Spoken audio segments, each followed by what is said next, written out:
विष्णुवे नमः। आप सभी को उत्पन्ना एकादशी की हार्दिक शुभकामनाएं। हमारे हिंदू धर्म में एकादशी व्रत का बहुत महत्व होता है और इस दिन भगवान विष्णु जी की विधि विधान से पूजा की जाती है। साथ ही इस दिन उपवास भी रखा जाता है। धार्मिक मान्यताओं के अनुसार जो भी व्यक्ति एकादशी का व्रत रखता है उसके जीवन से सारे दुख दूर हो जाते हैं और घर परिवार में सुख समृद्धि बनी रहती है। एकादशी का व्रत यूं तो हर महीने आता है, लेकिन मार्गशीर्ष के महीने में पड़ने वाली एकादशी को उत्पन्ना एकादशी कहा जाता है।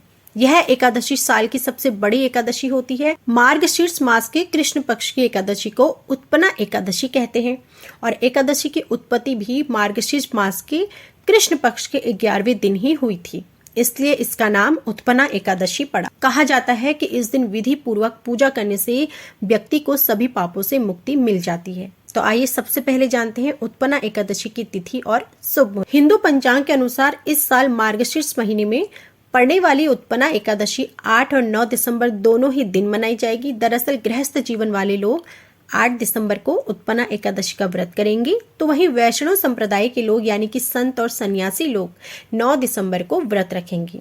तो सबसे पहले जानते हैं शुभ मुहूर्त। एकादशी तिथि आरंभ होगी 8 दिसंबर को सुबह 5:06 से। एकादशी तिथि का समापन होगा 9 दिसंबर को सुबह 6:31 पर। व्रत पारण का समय रहेगा 9 दिसंबर को दोपहर 1:16 से 3:20 तक। इस बार पारण का समय दोपहर का रहेगा, क्योंकि इस दिन हरिवासर का जो समय है वह दोपहर 12:41 तक रहेगा। यानी कि 9 दिसंबर को हरिवासर समय 12:41 तक रहेगा, इसलिए व्रत पारण भी 1:16 से 3:20 पर होगा। इस बीच आपको व्रत का पारण करना है। एकादशी वाले दिन सुबह जल्दी उठकर स्नान कर लें और फिर साफ सुथरे वस्त्र पहनें। उसके बाद पूजा स्थल को साफ करके गंगा जल छिड़ककर पूजा करें। अब व्रत का संकल्प लें और भगवान विष्णु जी की पूजा शुरू करें। सबसे पहले उन्हें जल चढ़ाएं, फिर भगवान विष्णु जी को पीला चंदन और अक्षत चढ़ाएं। भगवान विष्णु जी को तुलसी दल चढ़ाना बिल्कुल ना भूलें, क्योंकि इसके बिना पूजा अधूरी मानी जाती है। उन्हें भोग लगाएं, दीप जलाकर एकादशी व्रत का पाठ करें, फिर विष्णु चालीसा का मंत्र का जाप करें और आखिरी में आरती करें। उसके बाद अंत में भूल चूक के लिए माफी जरूर मांगे।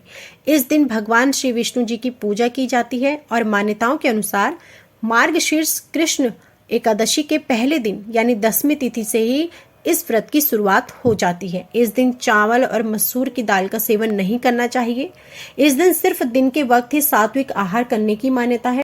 जो भक्त उत्पन्ना एकादशी का व्रत करता है उसे हजारों यज्ञों के बराबर पुण्य प्राप्त होता है। ऐसा इस एकादशी का महत्व है। इस वर्ष उत्पन्ना एकादशी का व्रत 8 दिसंबर को किया जाएगा। भगवान विष्णु जी को तुलसी का पौधा अति प्रिय होता है, लेकिन एकादशी के दिन तुलसी के पत्तों को तोड़ना वर्जित माना जाता है। इसलिए एकादशी से एक दिन पहले ही तुलसी के पत्तों को तोड़कर रख लेना चाहिए। फिर भगवान विष्णु जी को तुलसी के पत्तों का भोग लगाना चाहिए। तुलसी के पत्ते कभी भी बासी नहीं होते हैं, इसलिए आप तोड़कर उन्हें साफ करके फ्रिज में भी स्टोर करके रख सकते हैं। एकादशी तिथि पर कभी भी बाल और नाखून ना काटें। एकादशी का व्रत के जो नियम होते हैं वह 10वीं से ही शुरू हो जाते हैं, इसलिए हो सके तामसिक चीजों से बिल्कुल भी दूर रहें। घर पर किसी भी प्रकार का लहसुन, प्याज इन चीजों का सेवन ना करें। एकादशी के अगले दिन यानी कि द्वादशी तिथि पर अपनी क्षमता के अनुसार ब्राह्मणों और गरीबों को भोजन जरूर कराएं। इस दिन दान करने से कई गुना हजार फलों की प्राप्ति होती है, तो हो सके अपनी क्षमता के अनुसार एकादशी वाले दिन दान भी जरूर। तो यह थी संपूर्ण जानकारी। वीडियो पसंद आई हो तो प्लीज वीडियो को लाइक जरूर कीजिएगा।